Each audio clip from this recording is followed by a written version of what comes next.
There's so much more to me after just a pop titty, because that's just the start. I'm already planning to be like, ha ha ha. They've literally said I can do what I want. What else do I want to do? Because I'm going to do it, and it's going to annoy you, or you're going to love it.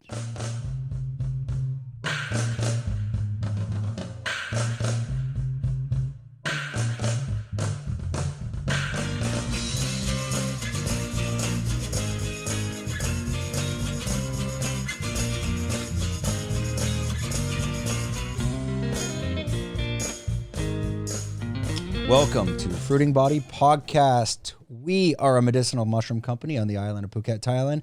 But today we have Spirit Tree. This is a Kratom drink. It's not a sponsor. We're just actually going to have some fun today and drink a bunch of Kratom on the podcast and see what happens. Today we're going to be interviewing Tai Emery. She was at BKFC. She had a vicious knockout. Let's call it a flash knockout, no pun intended. So without further ado, we're going to get this podcast started. I'm already talking 1,000,000 miles a minute. This stuff, it works. So, thanks Tai for joining us. Actually, you know what? Let's just be casual. She's been on the podcast before. I'll leave a link somewhere here. You can go watch that. It's more about like her journey, her life experience, and what brought her to Phuket and got her into, not just the LFL, but MMA and, eventually moving down to, the Tiger Muay Thai street. First, can you just explain a bit about these drinks, though? So I have the red one. I feel like I just did a nose beer. A nose beer? That sounds like something I'm interested in. So this is actually still an opioid, because Kratom is an opioid. I first was introduced to Kratom when I was living in the Muay Thai gyms. We would get like 30 leaves and we'd crush them up and roll them up in our hands, and then you'd soak them underwater, you'd boil the water, we'd then strain all the leaves out, which would leave us, with like a tea sort of thing. Then we would mix the cough syrup in as well as Coca-Cola. So this is when I was first introduced to Kratom, just jungle style, with all the Muay Thai trainers, and I remember them all like, I was drinking it. I remember talking like 1,000,000 miles an hour, and everyone being like, farang, and I remember thinking, this is awesome. This is a great drink. Always gave me good focus, always helped me in training. But there was always sometimes, I guess like a little bit of looking down on it, just because it is something that's, people will hide. People want to hide like smoking weed. But what's its purpose? Like it's an opiate to kind of calm the nerves, or because I feel right now it's more like a stimulant. Like I want to get out of this chair and maybe go for a run. Well, see, the one that we've actually drank, the red one, is the strongest, and this one is meant to be equal to like having a line of cocaine. So maybe that's the nose beer, yeah. That's the nose beer. That's that's the reaction you're getting out of it. These are for foKus. They're also obviously for pain relief, inflammation. They can help to cleanse your liver as well. So I think for a lot of people maybe wanting to get off certain substances or alcohol or cigarettes, they can use this more as a replacement as well. It can be used for energy, or like I said, foKus as well. Also, I found like it gives me the same burn that an L-carnitine would. So I was using L-carnitine is L-carnitine is a supplement used that can attach itself to the fat molecule and like then put into the bloodstream and used as energy. So more similar to that. But these ones gave me that same sort of heat when I was just before training, and it honestly just allowed me to focus. And I think when you're focused in training, you can enter into that flow state more, and you just get more out of it because you're completely thinking of, inside your body, how you're feeling. You're not thinking of anything else. And I think that's when you can get the best training sessions out. So I started getting a lot of these just because, one, I'm getting punched in the head. So it was quite nice to have something that could, I guess, take that brain fog away. And that's what Kratom with Spirit Tree can do. This is one of my sponsors. They met me when I was down at Powerhouse, actually through the first Fruiting Body podcast, when we were talking about the mushrooms and the Kratom. And then Michael came down from Spirit Tree and and hooked me up with a few of these. And then obviously they've supported me ever since. They came down to my fight as well. So we've had, you know, one of the best friendships and now business relationships as well. But I think that Kratom is such a safer way for people to get high. I think, you know, we've really pushed alcohol for so many years, and now we have these other more natural, safer things that we can turn to. So, like, why aren't we doing that? Here, let's just hold this up. I want to see this. Okay, the difference here. Because you're saying that's the strong one. I don't know if the camera can see that, but yeah, absolutely. Like, this one is much more dark. It's much darker. This is lighter. So, I mean, that's a pretty good indication. It's much stronger. What is there a certain threshold for this stuff? And again, just to reiterate to anyone listening, this is not let's say it's not a sponsored podcast. We're drinking Kratom. We're going to talk about Kratom. I'm generally interested in it. Yeah, me too. They sent it to me maybe when you came on the podcast, and then I connected you to them. I tried it once at the gym. I found it quite euphoric. Yeah. And these two are better than the original. So from that foKus, I've found I get more out of the red and green ones. It's helped me also kick off my coffee addiction. But yeah, it's more honestly the foKus going into my second training session when I'm still lagging, I'm still feeling a bit tired. Instantly, I feel like my aches have gone. I feel just energetic. I feel energetic, and all the brain fog's gone, and that helps you to perform just by having that clear focus.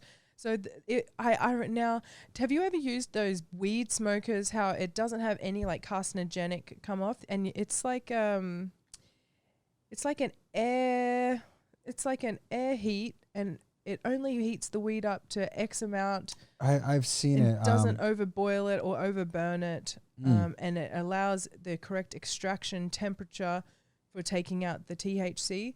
Well, they've done the same thing with the Kratom. So that the way that they're actually extracting it, they're never going over or under a certain temperature, and they're able to extract all of the good things without having to damage and burn off the leaf. Are they doing this in Phuket, or is this? Everything's done in Phuket here. And they have like a facility for that? They've got a facility, yeah. Oh, okay, interesting. So they've got a facility up. They've just gone in talks with all the Thai government, so everything is above board. Like this is it has to be, yeah, this is all legal, and it's all new. And the best thing is they're also giving back to Thailand. So maybe some of these farms that have started to dry up in other ways, they're now becoming Kratom and weed facilities. So it's completely changing the Thai people there. I truly believe that in the next year, that Thailand's going to be mass producing some of the best Kratom and weed in the world.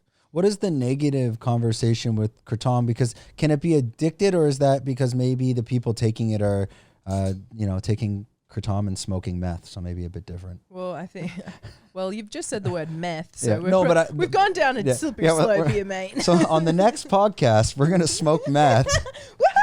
Woohoo! Everything is addictive. But I mean, I think it's popular with the Muay Thai fighters drinking Kratom.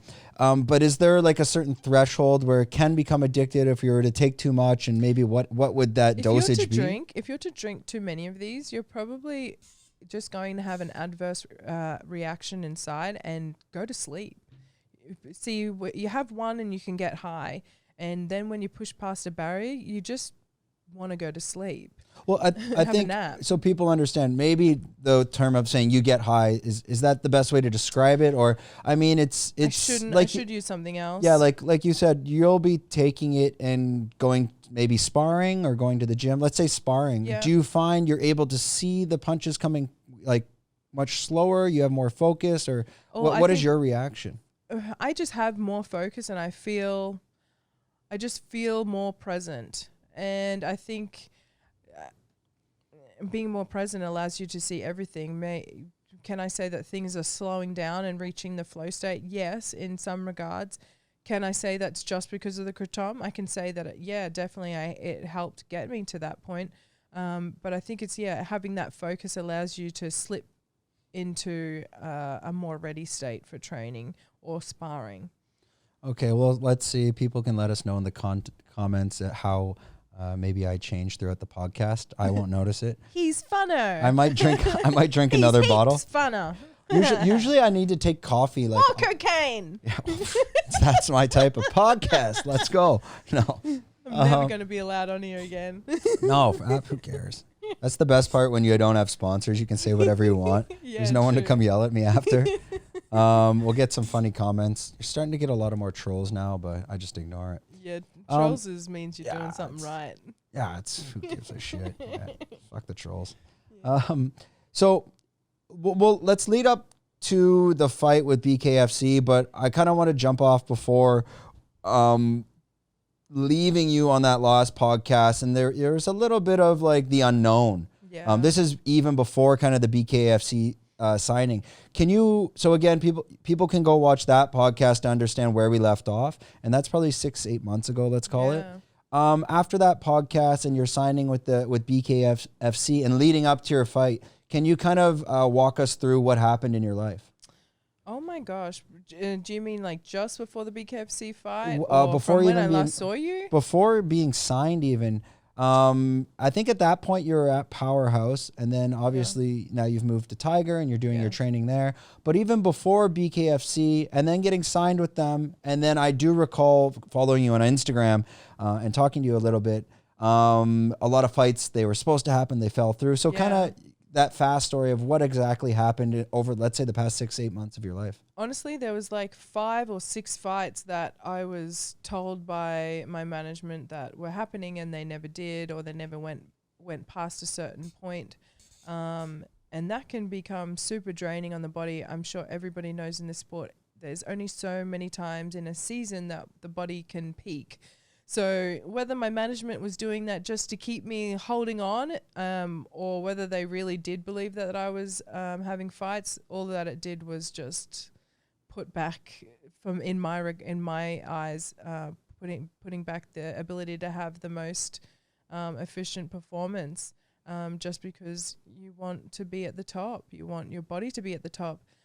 So that became draining just in itself, mentally. Always. I guess that's even stemmed from childhood. You know, you're always promised something taken away. And when it's just getting to these last moments, like I really truly think just before this BKFC fight, I was just about to crack, like just at everyone, at anything, just because of the build up. Actually had Paul, the Muay Thai technician from over at Powerhouse. He's like, "You got blue balls for fighting." I was like, oh my God. And he's never been like, I've never heard something so more right. Yeah, the blue ball's just a fight. And that tension kind of like crosses over into everything. So yeah, from the last time I guess I saw you, it was mostly just being in camp, being out of camp, having that pressure over there. I finally felt like my striking had gotten to a certain level, and I felt I needed something more boxing style to add to my Muay Thai / football athleticism for BKFC. So that's what I went in hunting, and that's when I found Olidong Boxing. He's a Thai man over at Qatar. Amazing. He was actually got to be at my first fight too. He was cornering Dubai Dom. So I think after finding Ollie, and then I was living back on the street, which is Tiger Muay Thai Street, the famous fight. Not street. Living on the street, just living on the wasn't homeless on the street. No, but we've all been there, maybe. So no, I was back living on the Soi Thai end, and I went to Tiger Muay Thai where I was doing the 930 combat strength and conditioning, and I felt that program was perfect for my style. I'm coming still from using the GATA program, which is in Atlanta, Georgia. So I've been lifting with them since my football days. So mostly I guess gym hopping is one way you can say it, but mostly it's just finding that boxing coach and learning what I can. And I think for everyone, until you reach your final team, I think you do that. I think also once you do find your final team, I think it's still important to cross-train, and I think it's important to be able to experiment with other coaches and maybe hear what someone else is doing in boxing or Muay Thai and be able to adapt that to your own game. That's something that I learned from being an electrician. I'd be on site and I could be beside the plumber, and I remember looking at some of their tools and watching them do things and thinking, wow, I could really apply that to when I'm running my own conduit. Why didn't I ever think of that? And why didn't the electricians ever, why is nobody doing this? You know, and I used to think back then, oh, wow, you know, I can apply all these other trades to my own trade and in making my art better. And I think that, you know, I still apply that same sort of theory in this. And I think everyone chucks on every single hat or mask from that they've collected since birth when, you know, when you're completing something to the best of your ability. So yeah, gym hopping for one, mostly just trying to find, where I fit and where I want to be. And that was even all the way up until this BKFC fight. I had, in the end, a sponsored fighter, Javad. He's the man. He helped me get ready through my camp. Held pads. We worked on stuff every day. Man, he honestly, he was just like the best savior. We could play Tiggy. He's about my same size. Obviously, men have 70% denser muscle fibers, so he's still stronger. But just having, I guess, a coach who was in that same mentality where you can kind of rough each other up. Like the last thing I don't think we could ever see someone punching back, you know, their pad holder. But for Javad, like that was one thing that we could really like hone in on, was just being able to, mess around and play Tiggy. And he's like the same size as your opponent as well, like in terms of height. He was about the same height. So it just honestly couldn't have worked out better. But that's pretty much all I'd been doing. Like every day, it was just 2-a-days. Well, yeah, I mean, gym hopping, it can be a good thing as well because it can unlock a new perspective. I mean, something as simple as driving from Chalong to all the way up here. Ideas that when you're in that flow state of mind of where you're driving the motorbike, and I'm sure a lot of people can relate to that living in Phuket. I'll do this personally on a Sunday, and my girlfriend will be like, well, where are we driving? Where are we going? I'm like, nowhere. She's like, but where? I'm like, we're going to go that way and we're going to loop around and come back. And what's interesting, those drives, because you do need to be focused as well. In a car, I find I don't get the same experience, but those drives, you could be working on a project for something specific, maybe related to boxing, and something will click on that drive. And you're 100%. Like, okay, I got to go do that. Now, sometimes during that drive, you'll just forget it and it comes up later. But that is the good thing about gym hopping. And like you said, being an electrician, it's leaving certain environments and going to new ones can unlock kind of new ideas that, you know, also helps you to just find new tools. Yeah. I think you can find certain coaches where you're like, oh, right now for what I'm wanting and for this periodized training section, like you're the tool, you're the hammer that I require to put in all these nails and, you know, get the job done. I just think it's important to experience new things. When you were, now before getting signed to BKFC, were there other promotions or organizations or sports in mind? Meaning like your UFCs, your PFLs, your One Championships, and then obviously you have Bare Knuckle BKFC, which is probably the most violent. Was there anything else on the horizon, or were you kind of just waiting to see what came at you? I think I was just waiting to see how and what cards kind of fell on my lap. But I was more interested in BKFC, and I'd had a few talks with some people because, you know, you need to set goals and kind of see where you're more aiming towards.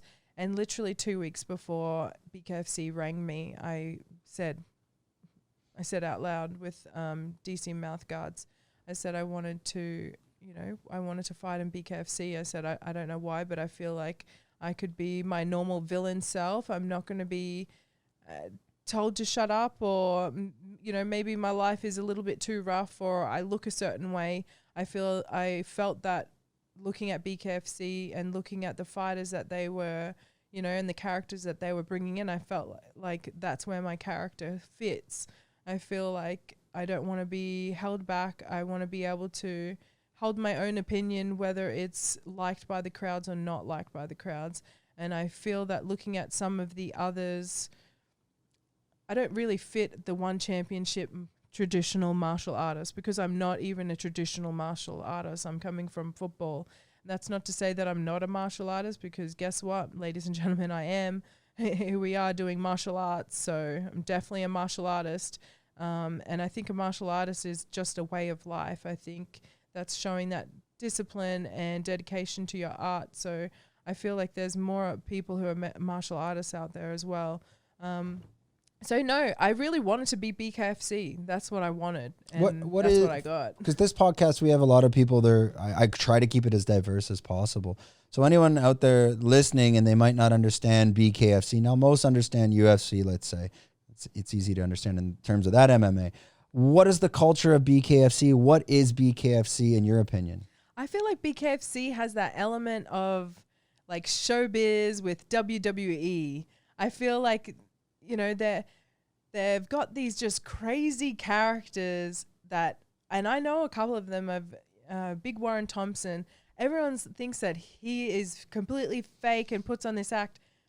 Homeboy is just a redneck.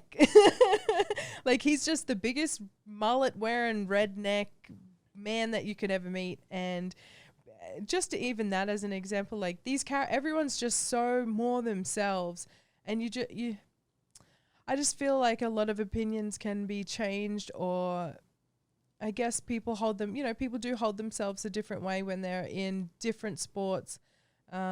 Like in football culture, we have to wear, suit and tie when entering the game or leaving the game. Just small things like that can show how they want you to present themselves. You understand what the sponsors want you to say. And I don't know, I really just feel that in BKFC, we're the number one growing combat sport in the world. And I do feel that it is because we are a bit more like WWE, as a bit more show pony. And evidently, people want to see blood. Like, let's go back to the Roman times. Like, we all strangely love to sit around and, golly, show noses across her face. What a good one, Like, people love to watch violence. They love to watch the world burn. They want to watch blood.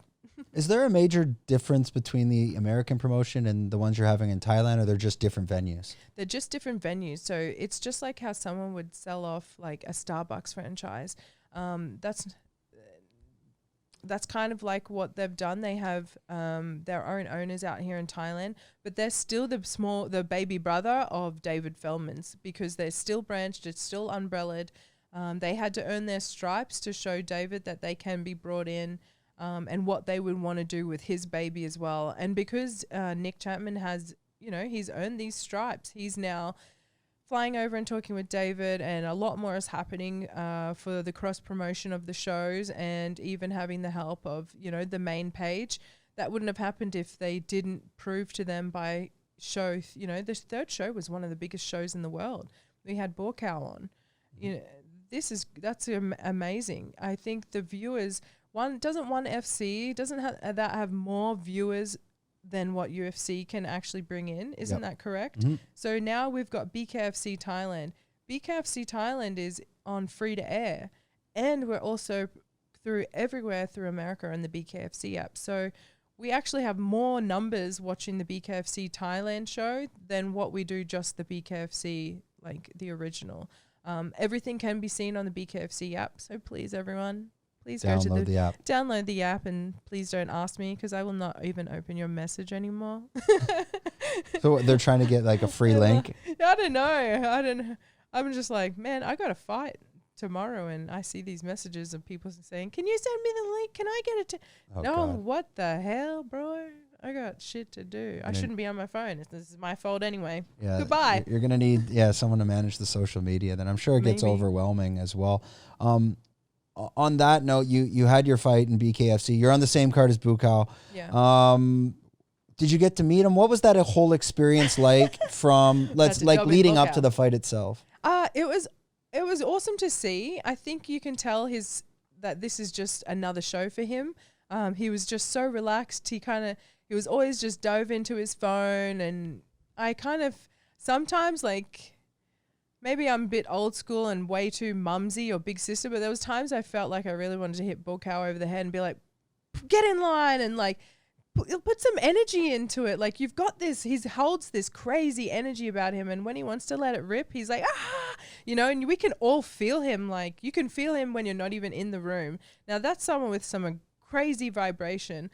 But to see him, he must know, he holds that special thing, because people want to see whatever he's doing. And I just felt when he was disengaged, I just really wanted to be like, go, get, during like the press conference. Yeah, during the press conference, like get involved. Like people are here for you. They don't give a shit about the rest of us. Like they want to see you. So I thought it was kind of fun. Did you get like an interaction with him? Because I'm assuming a lot of those guys like Buakaw and Sanchai, obviously their English is probably not even at like a communication level.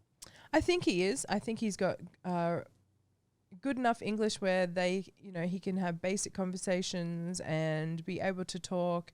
Because he was quite funny with his answers in the press conference, even playing off the fact that, he didn't overly know English. He was like, okay, and you've got that like really good banter.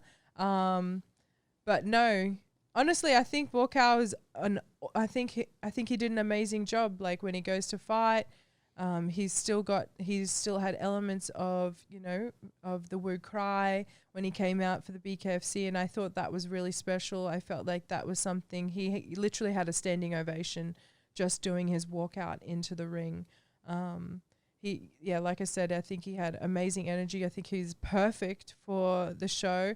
I think maybe he just needs a PR person to be like, hey, this one's being filmed the entire time. This isn't just, it's not just Thai TV. This isn't just Thai TV. So we need you, maybe he didn't realize that this is one that was global and everywhere. But honestly, the entire press conference was just surrounding him. Every question that came online, which it was crazy to me to learn that every American knows Buakaw and Sanchai, which shows like I'm still new to the fight world, so I'm still learning all these names. And to have people go, you don't know who Sanchai is? You didn't know who Buakaw is? And they're actually, so that's Muay Thai. Muay Thai is even less exposed than what boxing is. Muay Thai I've recently gone down like the history of Muay Thai route. Oh, wow. Just for fun, like getting lost in it. You should have Johnny Betts from Tiger on for that. He's an awesome fighter. He's one of the sponsored fighters, but he can tell you some history like that's with the Muay Thai culture. I think meeting these sorts of people through the gym, it's helped, just gives more, it gives more. Yeah, especially like that whole golden era, which is before Buakaw and Sanchai. It's I was watching. Have you seen the movie? It's called A Prayer Before Dawn with Billy Moore. No. It's on Netflix. It's about the UK guy that had to fight his way out of jail, and he's all fucked up on yaba. Yeah, but isn't that the same guy that actually fought on the card? He fought Dubai Dom. Based. Yes, they said that guy fought his way. You need to bring up that card. He fought his way out. That movie is actually based off of his story where he fought his way with Muay Thai out of the Thai. Well, this guy's got to be about 50 plus now.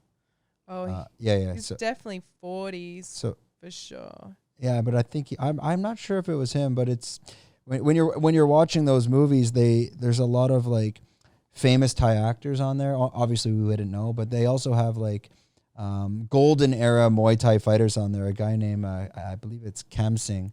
And then you go back and you kind of go down those rabbit holes and you start to learn about them. And then you start watching old footage. Cool. It's interesting to watch Muay Thai because it's a little bit different. Like if you were to look at old footage of UFC today and took a fighter and put them against someone today, there's just not a chance. Like they're not winning. But those guys in the golden era, like that style hasn't changed drastically. Like, so that's where it's interesting to watch the footage because like that guy could compete today if he's still, maybe he was a bit younger. Yeah. So I'm still kind of going down those rabbit holes and starting to learn names and even just living in Thailand, I think it's a good opportunity to, get involved in the culture a little bit more because I'm not going anywhere. So this is either. It's time to learn. Leading up with your fight now, did you do a lot of research into the fight and how did you prepare yourself? Are you studying tape? Or once you hear, okay, I have a fight booked, it's for BKFC, it's going to be in Bangkok, how do you prepare yourself for those fights? Mostly for me, it was just getting the pad work in and just making sure that my conditioning was there. So I had to work on... I learned from Sean Kober, which is the S&C coach from Tiger. I learned about the energy systems and how you can specifically target these energy systems with the Aerodyne bike. So I after learning that, I was doing 1 to 2 sessions of that on top of just pad sessions. Honestly, 1 million push-ups, sit-ups, getting punched in the stomach, lifting the weights. It wasn't until I actually had my coach, I had Javad show me flexing and goes, hey, this is what your back look like. And I was like, holy moly. I was like, that's the 100 push-ups that you were making me do every day while holding plank. Like, I'm literally crying, and I remember thinking, like, I'm never going to do 60 push-ups, as well as, like, holding planks. But he was right, because my back was strong. So just those extra additions that you should be doing at the end. And every good fighter is doing sit-ups and push-ups after their training sessions anyway. So mostly in preparation, it was just dialing in on my food, dialing in more on my sleep, dialing in on just being positive and starting to separate my things from anything that made me feel anything low. Having some of my friends come over to just give me support. Just because, you're sometimes just feeling off, you're a bit weak. And then, mostly it was just working and doing everything with Javad. I had one of my Australian managers over, Steve Scanlon. He organised to have me wingman and follow an Australian boxer and then work with an Australian boxing coach just for the week that he was here, just to have, because Javad was Muay Thai. So I had that more Muay Thai base. We both felt that coming into this fight, this girl was a Muay Thai fighter. I actually found out after she's also in their boxing, for their national teams, and is actually quite a big deal for the boxing world for Thailand. She had 40 KOs, 80 fights, and we knew, obviously, experience. She had a lot more experience than me, but for this fight, we really just felt that I just need to be strong. I need to be strong, and that was the mantra, was I need to be mentally strong, and I need to be strong, and I need to show that how strong I am. And I really feel that that's exactly what we showed. But honestly, everything was mostly just a lot more tiggy, a lot more just dialing in, taking the gloves off, not having gloves as much, because when you've got the 12 ounces or the 16 ounces, you're throwing different because you've got something super heavy. So we found just playing those tiggy games where we're tagging each other's chin or cupping the ear was enough to really hone in on that target practice. What about now you're training at Powerhouse and Tiger before, and it's predominantly before this fight, I'm assuming you're in a Muay Thai stance. For sure. And when I was lucky at Powerhouse because they knew that I would at that time wanted to do more MMA, and Jack Lowe is really, he's so amazing at being able to read and look at someone's body mechanics. He's coming here as a chippy, so he's really good at that, problem solving and mechanical problem solving, and also smart enough and open-minded enough where he goes, okay, we're teaching you Muay Thai, we can teach you these things, but this is your stance, so how about you just go with what's best for you, and then we can just show you some other tools. Because Powerhouse, I actually had Tommy, who held pads for me all through COVID. He was one of my sponsors. I chucked him on my sleeves, and I'll do that forever because, through that time, it was just us locked up in a gym. It was just us, and they literally taught me from either what I learnt in the jungle, and then they really honed me. Every day I was hitting pads and becoming more a striker. So I did thank those guys. I probably should send another message to Jack, for which he will ignore. But no, I've got huge thanks to Eddie and Brooke as well. If Eddie, Brooke, Tommy, and Jack, they're off in I did Mexico everything now, under them. So outside of that, it was still a small influence from Phuket Fight Club and Oli Dong Boxing, and then really the rest was just playing violent tiggy with Javad. That journey, was there and I'm assuming, obviously it's more of a rhetoric question of your ups and downs, but I mean, of the unknowns before BKFC, training for what? Like most people said during COVID. Oh my God. I mean, emotionally, your headspace with the unknown, what were some of those days that you were going through, and how did you get through them? Oh man, that made me feel emotional. There was some days where you just think, is this actually fucking happening? Like, what the fuck? Literally. So, and then even in those moments where I'm like, okay, another fight got pulled, or I get the promise of, you get to come back to Leanne in America. You get to go home. You're just like, oh, you're literally ripping like my heart out every time something was going wrong, or having to move, to, I guess, another gym to continue to learn. And the only way to get through that is to get the fuck up and go to training, you know. And by having, I think we're habitual creatures, you know. I like patterns. I like finding the most efficient process for myself and then just making it better, or, you know, whether it's food, supplements, training, humans. I think in every moment I can see everything is either feeding me negatively or feeding me positively. And in those days where I'm crying my eyes out, just wondering what the hell I'm going to do, I would just get back up and go to training and just know that was the answer. And what was your North Star, though? I mean, I guess the analogy for me is I relating it to Thailand. I know what I got to do. And as long as you just stay in your lane, all the shit coming into it eventually just goes away. It does. What was your North Star to stay in your lane?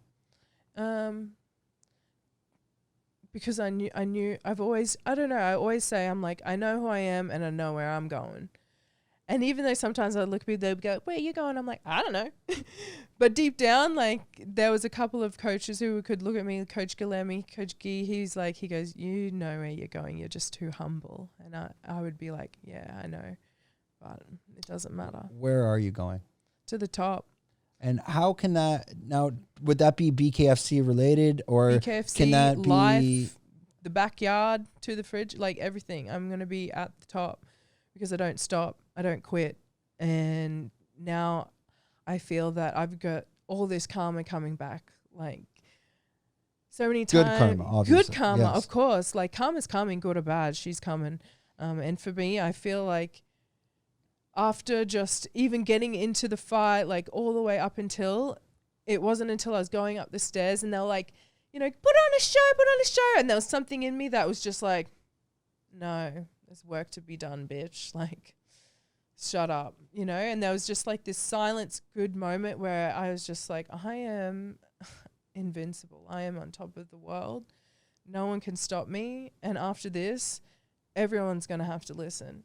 And I'm going to be everywhere. There isn't going to be anywhere where you cannot see me. And that's literally what happened. So I'm really sorry that I wished that on everybody. But yeah, I think there was just a final realization moment that I just did not stop, through tears, through having to move, through no money, from living on the concrete floor, from running away from a Thai gym to another gym. It was all worth it because I was able to perform. And yeah, like I said, my mantra is just, I know where I'm going and I know who I am.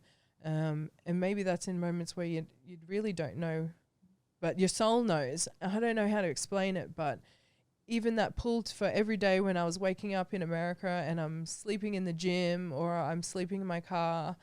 And of course, for anyone else, I could have just quit, go back to Australia, going back to being an electrician and thermographer. And I can do that at any moment in time. And I think whether it's, what is it? But you don't look at that as a safety net. Do you just kind of, that's not happening? That's not happening. Yeah.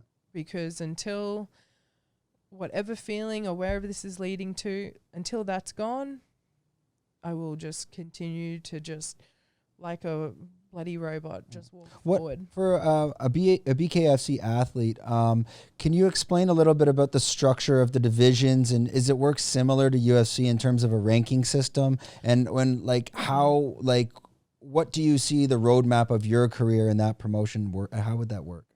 Well, I'm glad for one that they've just decided to write me into the storyline, because I've found that in most sports, they still have like a storyline and a storyboard.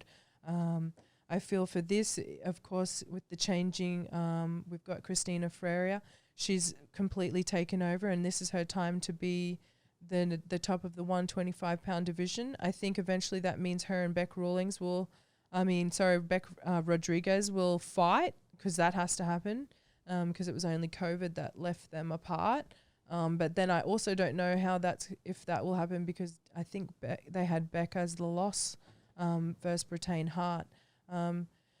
I don't know too much about the weight classes for the men's. I know that for the women's, we've now just also started the 115 division. And they will rank you, and those come out similar. Is it kind of? I'm assuming that BKFC, it would be a global ranking, but when they do them, it seems to be only everyone who's been competing in America. So maybe this has changed now, because the two are starting to get a little bit more cozier with business. But that'd be a Nick Chapman question. Mm-hmm. Nick would definitely know that for sure. I wouldn't know. I can't answer. Well, you've kind of written your own story, I think, and especially what happened in the last fight. I've watched a bunch of the podcasts. You're probably podcasted out by now. You got to be tired from the media. I mean, overnight, I saw, wow, she went from 40,000 to 120,000 followers. And like this type of hype, it's short-lived for the time, but let's ride that hype train. So everyone should ride a hype train. Absolutely. But also after that, I'm not just someone who's flashed their tit, and not even that. I think for everybody who's really my friend, they're just like, oh gosh, Tai, she's lucky she wasn't like just doing something even more crass just to, get that emotion like pulled out of someone.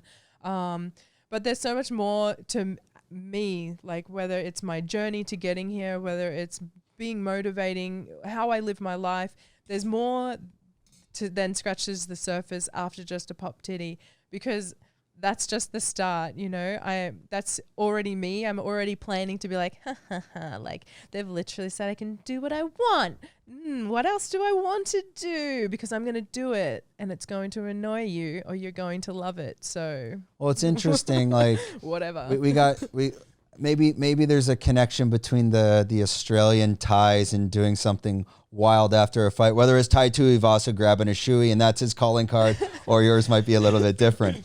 There are upcoming fights with the Saenchai card. I've put my name down for that.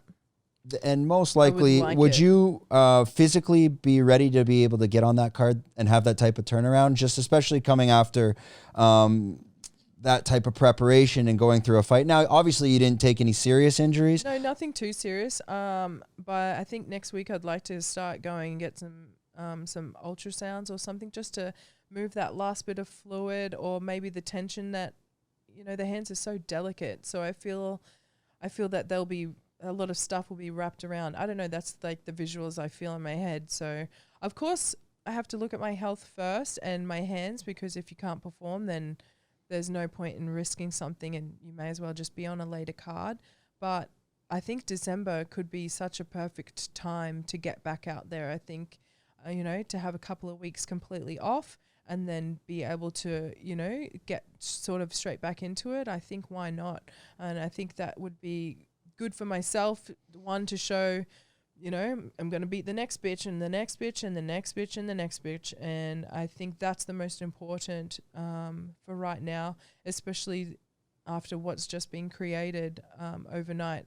The internet can do some crazy things, hey? Yeah. It's people don't realize, like you went, again, 40,000 to 120,000 followers, but like the world is huge. Something. And you can get these hits like that. More specific, this is probably more curious as a fan and watching BKFC.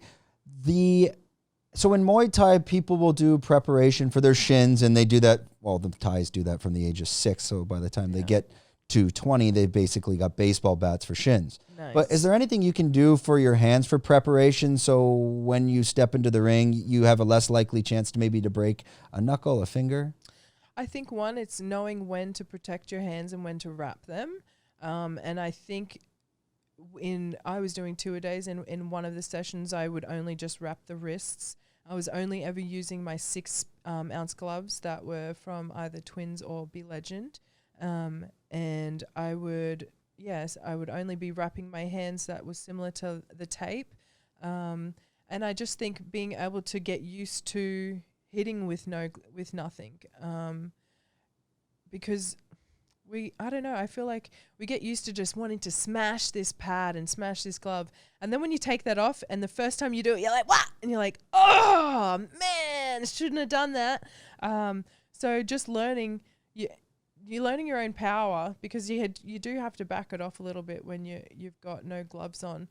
So I think it's important to hit like paddles or the smaller foKus mitts. I think that it's important to, do that with a lot less wraps.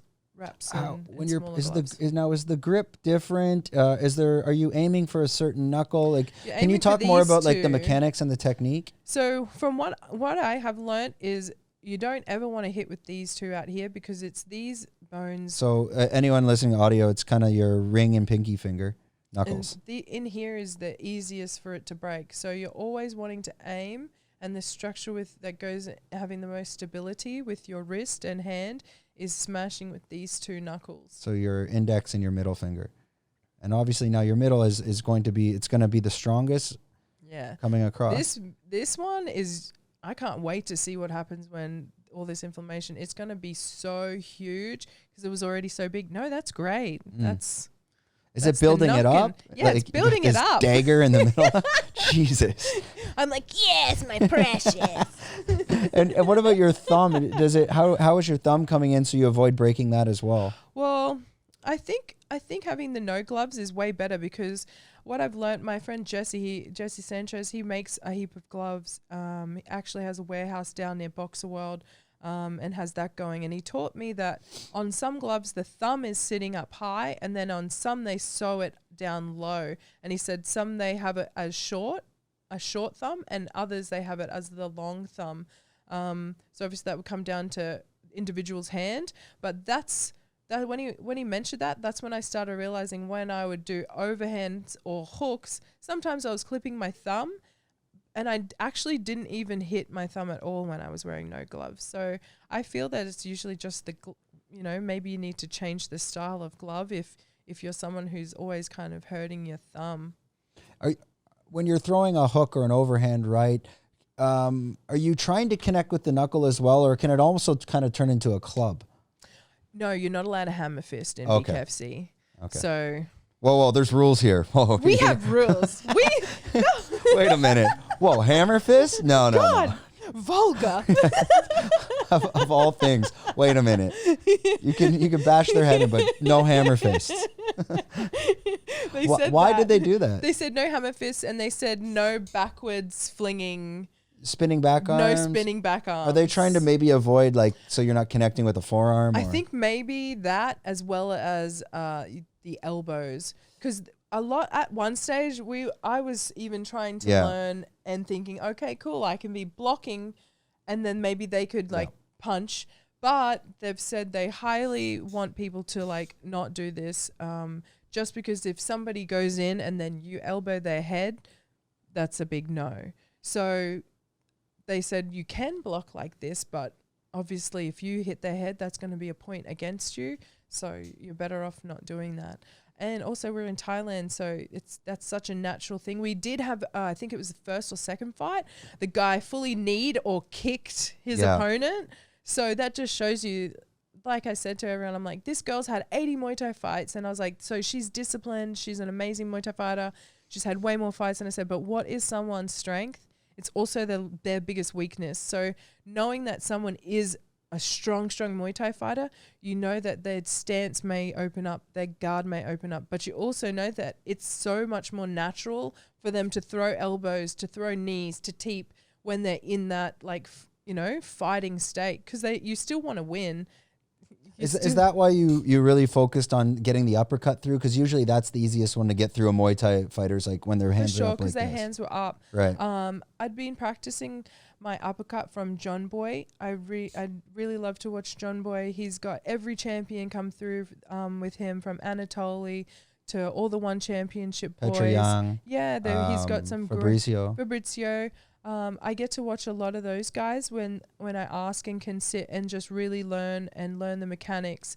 So I've never, everyone always says, oh, the uppercuts are the hardest to throw.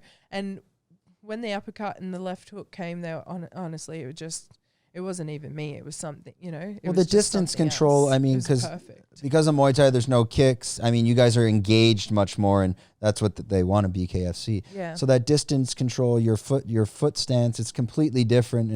And was that easy for you to adjust, especially like training basically Muay Thai nonstop for the past couple of years?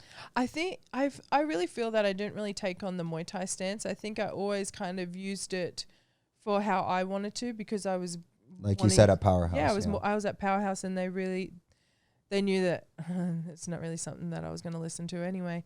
No, but I preferred boxing and MMA. So I was at Powerhouse for a period of time, and that was just to make sure. I still think now that they've got one of the better striking places in Phuket. I think just because they're coaches to numbers, I think their classes, I think it seems more very family oriented. Yeah, it's more.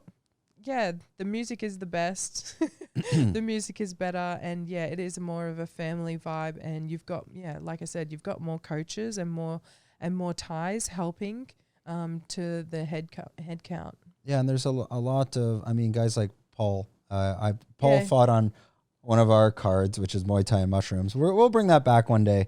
I mean, this guy, he is a technician. Did you take a lot from him when you were working? I did, and he was at the fight. They come up and said thank you to me, and I obviously said thank you. I was like, hey, I want to thank you for the times that, you know, you would either teach me something or pull me aside and give me that knowledge. I really hope that, you know, there's been a lot of people who have either given me a free meal, given me some money, given me somewhere to sleep, somewhere to train, given me knowledge, done my hair for me. You know, there's so many people that have done small acts of kindness, and I really feel like I really showed them that, you know, it never went to waste. Everyone that's ever done anything small, I really showed them that just that small act, like, can eventually change someone's life. When we first connected, you had many sponsors helping you out and let's talk a little bit about them as well, while we can give them a bit of a shout out. So from the, Thank you, Kendra Lust. So I do see her flesh toys out. I don't know if this is the audience for that. This audience, they don't get to decide what they get to listen to. We decide. So why don't we go through let's call it the Tai Emery sponsorship run. I don't know. Whatever, I'm not wording it. Maybe the foKus is falling off now. You know what I found from this drink before we do that? I've never noticed the screen behind you, and it's just like, I think I'm going to have a seizure. It's just like, dish, dish, dish. So like I'm super dialed into the screen.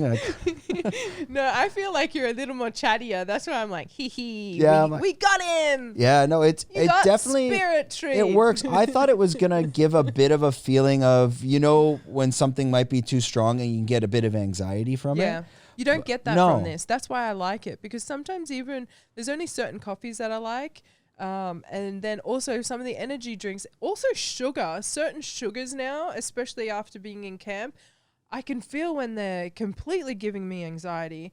I love a good Cheyenne tea, and now just the condensed milk alone, it's triggering me to feel anxiety, but these ones don't. And there's no like crash. Like I said, if you drink too many, do they affect your appetite? Like reduce your appetite? I found when I took one, I'm a big eater because I'm only eating lunch and dinner.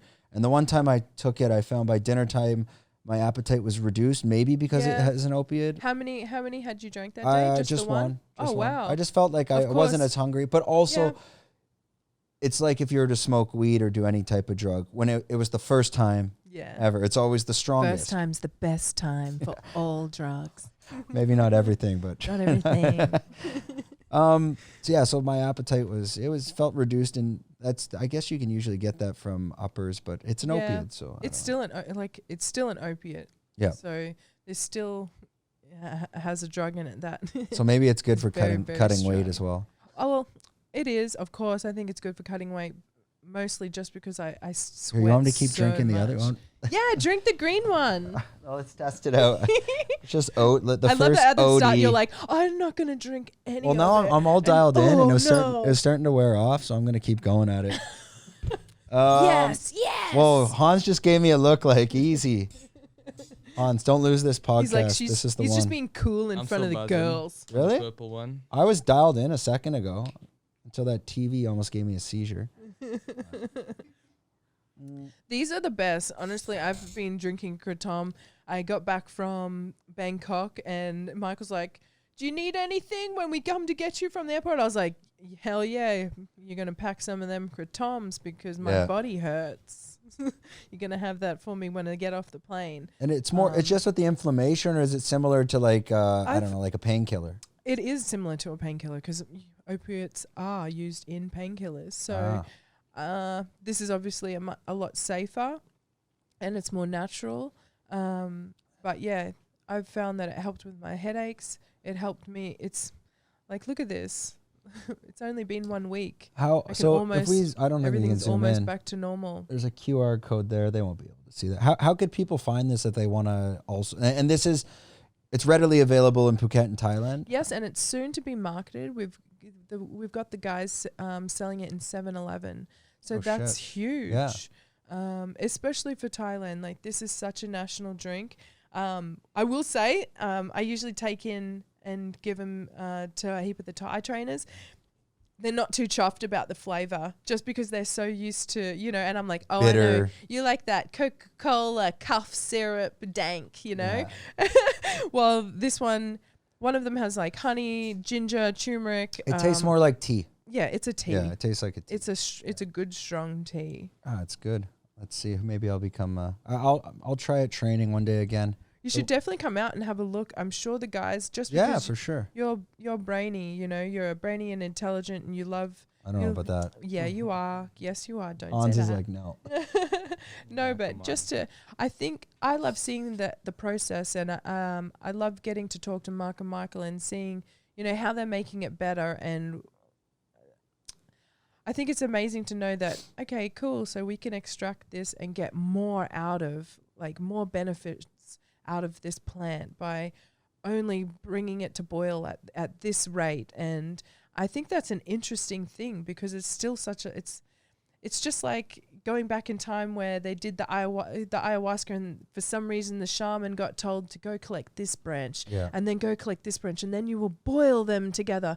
Like, how do you even get to that point? And you're like, I don't know. My brain said just trial give it a go. Error. Trial and error. Yeah, I've always wondered that one. The ayahuasca one, that's a crazy story because it's two random plants and two completely random. I don't know plants. how they figured that out. No, who knows? But to be honest, it's been so much better. I've smoked less weed even, and I think that's better through the day. Through the day, I'll never quit weed, of course. But but no, I really love having these better than my morning coffee. The hardest thing coming back after Bangkok was the worst day was the day I was getting off coffee, just the caffeinated headache. I felt like someone just put a pin and was trying to cut me open. And I thought, oh my gosh, what the hell? Coffee is worse to me than bloody kunchai's punched in my face. Yeah, coffee is. I went off it for like 3 years, and now I'm back on it again. Yeah, I'm back. And like I can't even like, I can't. We go train at Bangkau Muay Thai and MMA at like 9 a.m. and do their HIIT class. But like there's no. So I can't. What's the HIIT class? Is that like a cycle, or is that like I guess HIIT it's Bali, where it's pad work? No. It's high intensity interval training. So it will be like, they might have like 5 stations or 6 stations, and then you're maybe like 1 minute on and 20 seconds off, and you just go around. Tabata. Yeah, and that could be one class, and then another one like there'll be they'll do the countdowns. So it's like they'll have 6 stations, maybe one's like squats with the barbell, rows, whatever. Is this Woody? It's Woody, yeah. Oh, nice. Woody is in there.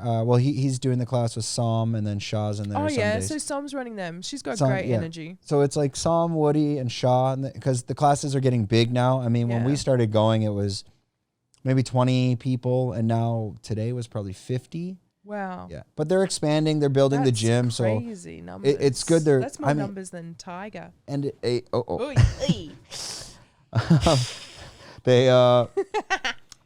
but they're expanding the gym. They're actually building. Yeah, stirring the pot. No, I'm not going to have someone showing up at my door here. Not at my door in Cata Beach. Wait, front on me. I don't give a shit. Yeah, my podcast is in Kata. Yeah. No. I'm driving the white car out the front. Yeah. If you really no This one's is coming. going down. Yeah, no, I'm sure they Too much Kratom. Yeah, loose lips sink white cars. I don't know. Yeah. No, I'm joking. God. We were talking a bit about BKFC and like what could be next for you. And do you foresee yourself, would you ever get into some like MMA or BKFC type of commentating? Would that be a job in the future? I would love that. And I think that would be interesting. I've always thought that I wanted to be maybe something more on the sideline or getting to speak to a lot of the fighters before or after. One, because I am a fighter. Two, I feel like a strong but caring sort of energy can be taken a little bit differently when you're in those like very high extreme scenarios.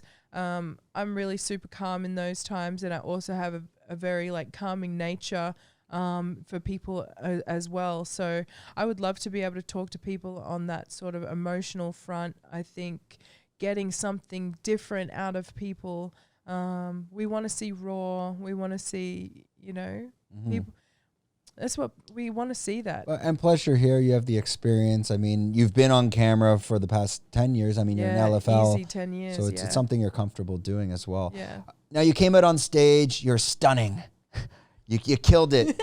Yeah. We were talking about that before the podcast. And can you explain what kind of pushed you to come out and really take, the press conference look as a female fighter to another level? And what are you doing specifically for that entire, we'll let you chat about that. Okay, one, I think it's super important to be able to show all parts of yourself. And for me, I'm very masculine and I'm very feminine. For the press conference, I actually had my friend Joe, who's a playmate from the Philippines. When you're getting to be in those positions, you're also super guided. She's had super guidance in either just styling as well. So I was really lucky for my press conference that I had someone, had my playmate bestie Joe, help pick something that could make me bring a professional look, but also something that was still super feminine. Then with Laura and my actual fight uniform, I wanted something a little bit more girly but warrior. And then from Future, I actually have Sandra Winter, the label. She's been in Vogue, and well as London GQ, I believe. So what I want is just to be able to make sure that the product, me being me, can be presented and take something to a new level. And marketing and, how we are a walking billboard. I think it's important to have the right look, and I don't want to have to be worrying about those things, to be honest. I really want to be able to be focused on training, and that's it. I think when everything else can be cut out and everything on your head is just about the fight, it just makes performing so much easier because I'm not doing a million other jobs. I'm just focused on one. But where I want to be able to take this, and whether it's traveling to America, the clothes, even with Boxer World, I'll be bringing out, I think, 3 or 4 designs of shorts.